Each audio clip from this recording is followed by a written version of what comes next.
Hello fellow fish nerds and happy Water Change Wednesday. Today's video is kind of a special one. It's hopefully going to be very short. It also ties in with what I am currently teaching my students in science class.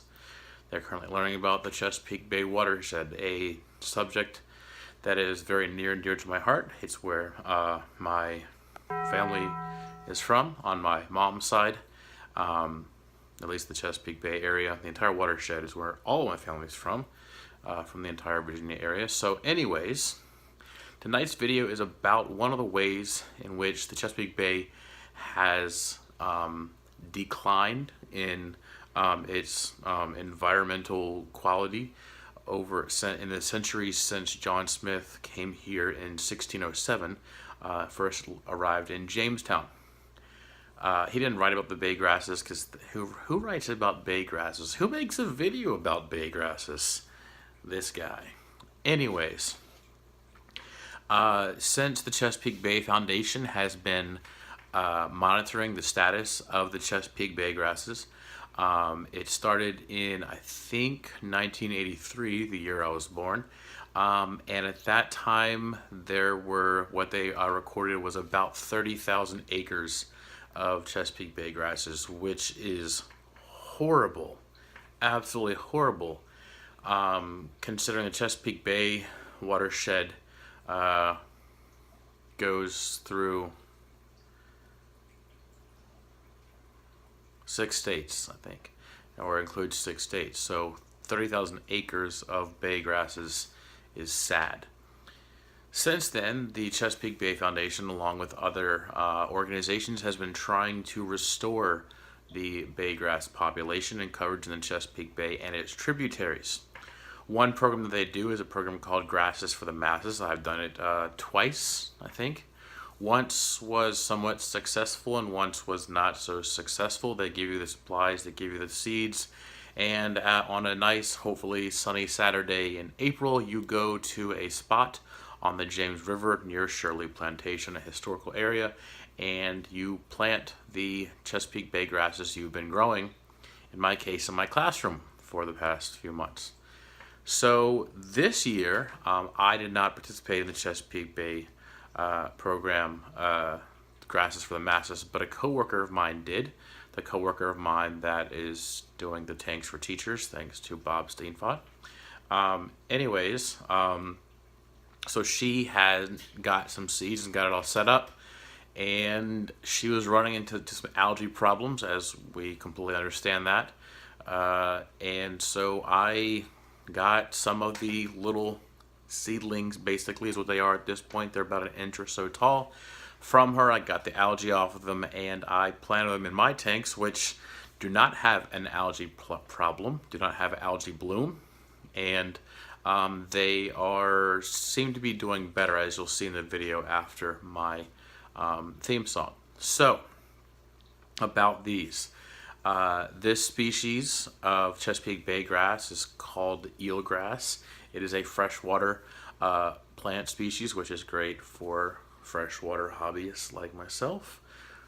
Freshwater fish keepers, there we go, like myself. And it is a very close cousin of Valsinaria, or jungle val. It is a native species to Virginia of jungle val, and is one I've been looking for a few years. I think I found some in the wild of the James River near Richmond, the spot where I've recorded a lot of videos. But this way I know for a fact I'm getting eelgrass, and my plan is, my hope is to grow it in my fish tank, and if it grows like the way jungle val does, and we all know how that grows, hopefully it will propagate and multiply and grow quite nicely, and then I will be able to have a very large population in my classroom of a native Virginia Chesapeake Bay grass species.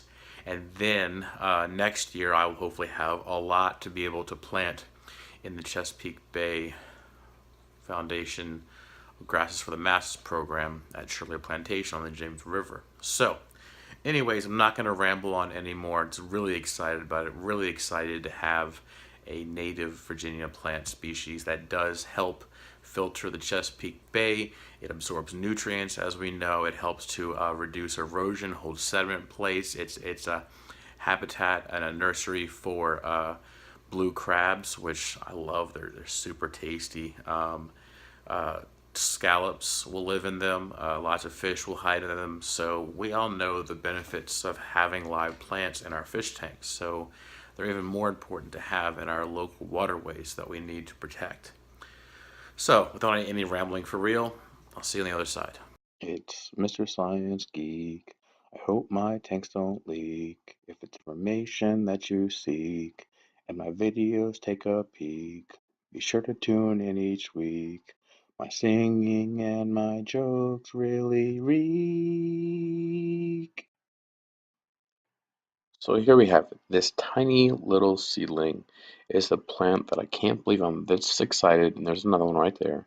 Can't believe I'm this excited about a plant. But here's a larger one right here. That's a much better example. There it is. And that one looks a lot healthier. That one's about an inch tall. But anyways, here's a closer view of it.